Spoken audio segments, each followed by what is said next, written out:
Nu tā, labvakar Latvijā. Sveiciens visiem motosporta līdzjutējiem, motosporta draugiem no Holandas, no Eiropas čempionāta komandas cīņā Markelo. Pirmā diena Eiropas čempionāta komandas cīņā ir pavadīta visai tādos atkal drakoniskos laika apstākļos, bet Latvijas motosportisti šajā sezonā ir pieraduši pie šādiem laika apstākļiem. Ne jau par velti mēs 2010. gada sezonu dēvējam par slapjo sezonu. Tagad mēs atrodamies trasē, preses centrā, pēc pirmās grūtās dienas, pēc tālā brauciena uz Holandes. Un tādu pirmo dienas atskaiti es vēlētos uzdot jautājumu un pastāstīt mūsu komandas menedžerim Tomasam Cīrulim. Sveiciens. Nogurums krājās, bet priecē rezultāti. Tas ir labi un jāsaka paldies visai komandai, kas ir atbraukuši līdzi un strādā šobrīd, lai uz to rezultātu, kas jau ir sasniegts tagad un uz to, kas būs rīt. Ārkārtīgi iepriecināja augusta rezultāts, kurš vinnēja savu klasi, savas klases braucienu. Protams, iepriecināja arī Toms tik tālu, kamēr neatgadījās kritiens neveiksmīgs. Dāvis, Malacis, turējām mīkšķus visu laiku un, protams, rītdien nebūs vieglāk par šodienu, jo brauciens būs 30 minūtes plus 2 apļi. Teikšu tā, ka tik tālu ir labi. 5. vieta, jāsaka, gan tas nerādīs, to nevar ņemt par tādu kā atskaites punktu rītdienai un cerēt, ka tikpat, teiksim, ka tas būs kaut kādā veidā dod mums handikapu vai avansu rītdienai. Rītdien viss sāksies no nulles. Katrā braucienā būs jauni konkurenti, būs savi konkurenti, būs cita grupa. Un punktu skaitīšana sāksies atkal visiem no nulles. Redzējām, kā šodien atgadījās tiem, kas saņēma, tātad izstājās. Tie automātiski šajā tabulā atkrita zem Latvijas, jo nekad nevar zināt, kā būtu, ja, piemēram, vācieši nobraukt līdz galam, kā būtu, ja neizstātos vēl kāds. Tad mēs varētu būt arī vieta zemāk vai kāds savādāk, jo rezultāti ir ļoti, ļoti, ļoti blīvi. Iešu gulēt ar cerībām uz rītdienu, ka diena būs sausāka un jautrāka vēl par šodienu. Rezultāti būs labāki. Un galvenais mūsu komandai rītdien uzrādīt stabilus braucienus visiem 3 sportistiem ar, domāju, veiksmīgu komandas kopējo stratēģiju, ko mēs izstrādāsim vakarā mazā sanāksmītē ar sportistiem un ar treneriem. MX2 klasē šodien pirmais trasē devās Toms Macuks. Tagad jautājums Tomam.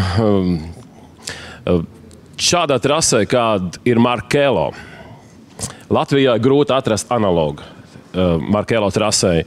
Un Toms šeit pirmo reizi brauca un rīt sesijā, pirmajos brīvajos treniņos. Toms tāds visai bijīgs izskatījās, trase arī bija ļoti pielijusi. Un kā viņš aprada ar šo trasi, ar šiem īpatnējiem tramplīniem, kur nav tas normālais tāds, ka Latvijai pieradušas tāds piesēdiens pēc tramplīnā. Un viņa rezultāts 5. vieta, ka viņš turējās vēl 4 apļus pirms beigām, bija lielisks. Un kā Toms visu šo rīt cēlienu, kādu Tom to visu sagatavoja sev šādam lieliskam rezultātam, ko tu parādīji braucienā? Sveiki! No rīta piecēlos un man pārsteidz laiks, kad līst visu laiku. Un, pirmajos treniņos bija braukt līdzīgi gan arī tā kā pa sniegu. Un kvalifikācijā es nevarēju uzrādīt nekādu augsto apļu laiku. Bet trase man patīk. Jo grūtāk, jo man labāk patīk tādas. Un viņi nav tāda izteikta smilšaina trasi, dažās vietās ir tās smiltis, dažās atkal ir cietāka. Un savā kvalifikācijas braucienā es tādu kaut kāds 12. es aizgāju. tas nav īpaši labi, bet pēc pirmā apļas jau biju 6. vai 7. Un tad es pakāpos līdz 5. vietai, un tā arī braucu visu braucienu, un līdz neizdomāju paskatīties, ko man tēvs rāda. Un kā paskatījos, tā uzreiz iedūrās man priekšu dubļos un stūrē pārlidoju. Un mocis noslāpa, kamēr to pielaidu, un kamēr vispār tik no tiem dubļiem ārā, tikmēr jau es biju atkritis līdz 12. vietai. 11. Vai ir 11. Un tad es arī tāpatās arī nobraucu. Un cerams, ka rītā būs labāks starts, labāka vieta. Un rītā it kā sola saule, tad arī labāka trase būs.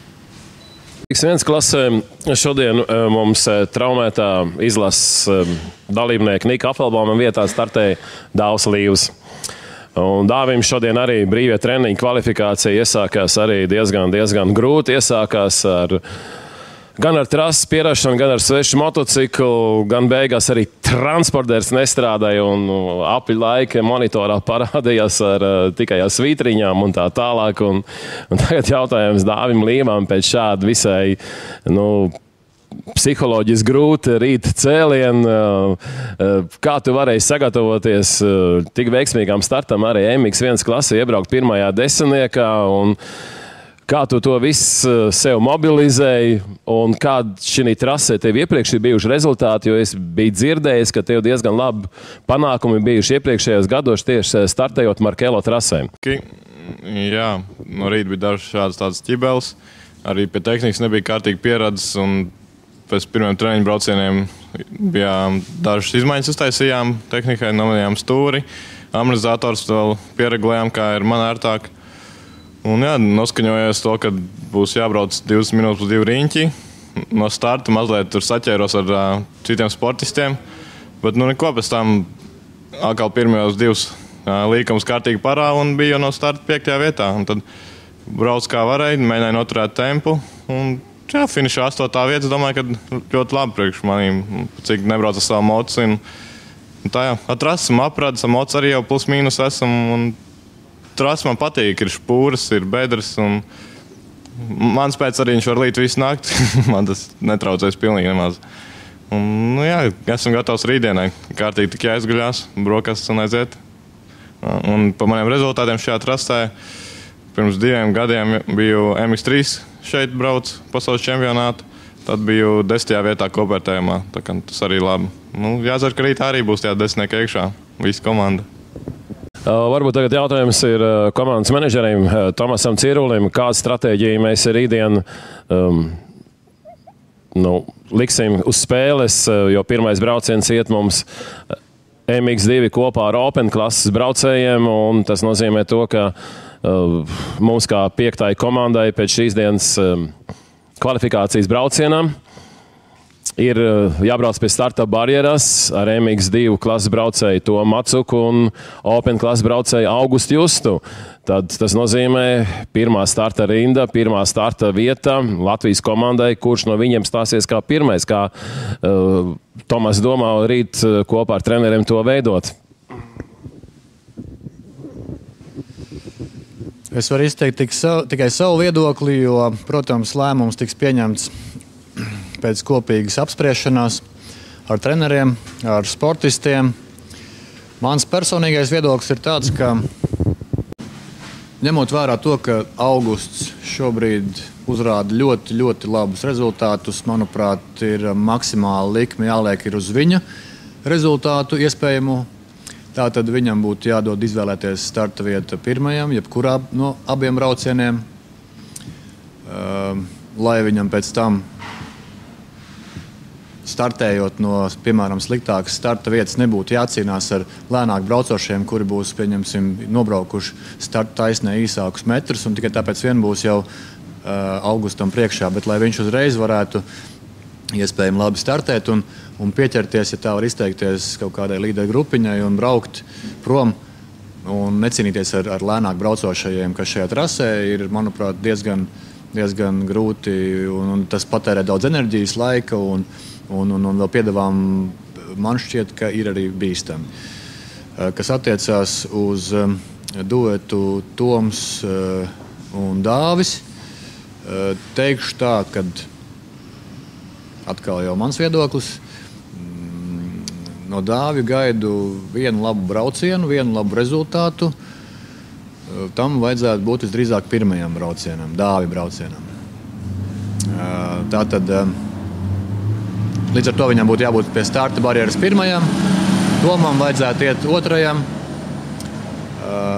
Un tāda būtu mana stratēģija. Jā. Jautājums man ir Tomam Macukam. Pēdējos Latvijas motocross Toms Latvijā braucis ir ar lielo motociklu, braucis ar MX1 klasē un arī MX Pro klasē.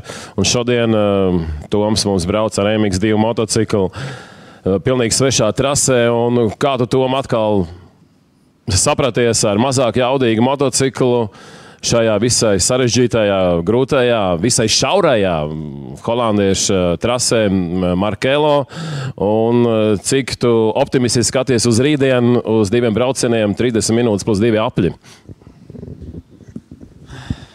Jā, es pēdējos Latvijas posmus braucis ar lielo motociklu, un šī rīta treniņš vispār bija pamēģināt MX2 motociklu, jo man šo motociklu uztaisīja pēdējā brīdī, un mums jau bija jābrauc ārā uz Holandi, uz Markelo, un neesmu paprovējis nemaz viņu. Bet pamēģināju. Protams, pirmajos apļos likās, ka kaut kas nav riktīgi, bet tā it kā viņš iet viss kārtībā, iet ļoti labi, amortizācija arī. Vienīgi tas, ka viņš nav tik jaudīgs kā lielais motocikls, nevar lekt tik tālu, un vieglāks ir, un vairāk agresīvāk jābrauc ar viņu. Un tā, jā. Tikko Dāvis Līvs teica, ka viņš vēlētos kaut arī naktī līst lietus, un viņam nekāda pretenzijas nav pret dubļiem. Es Dāvi redzēju arī pēdējā motokrosā Latvijā Kandavā superkausa izcīņā, kad Dāvis Līvs arī Latvijas dubļos jutās lieliski. Gan arī vai tagad jājautāja Dāvim, jo grūtākā trase, jo to labāk jūties. Tas attiecas arī uz sausajām, uz smilšainām trasēm, vai tiešām tev patīk šādas dubļainas, špūrainas trases, tādas slidenas, kā Toms teica, no rīta bija gandrīz vai tagad sniega variants. Tās tev ir mīļākas trases nekā, teiksim, klona trases, vai tur cietās, vai tādas pilnīgi absolūti savādāk reļiefa ziņā, nekā mēs šodien redzam Markelo. Jā, noteikti. Pa dubļiem man vienmēr ir gājis, un problēmas nav. Varbūt pateicoties manam augumam vai kā, arī pa špūrēm man diezgan viegli braukt. Dažreiz tas varbūt liekas smieklīgi, ka tur citi mazie auguma braucēji brauc, viņiem tur grūti pēc špūrēm izlavierēt, kad ir liela dubļa. Es ar savu augumu mierīgi tik izliek kāju un pilnu ručku un aiziet. Tā kā, jā, man arī kaut kā jābūt arī ritīgi smilšaina trasa, jo šobrīd, jā, tā trasa ir kādu gadu laikam no noteikti sensības, viņas ir ļoti pieblīdētas tās smilts, un viņas ir vietām pat tādas cietas kants un veidojas un tā.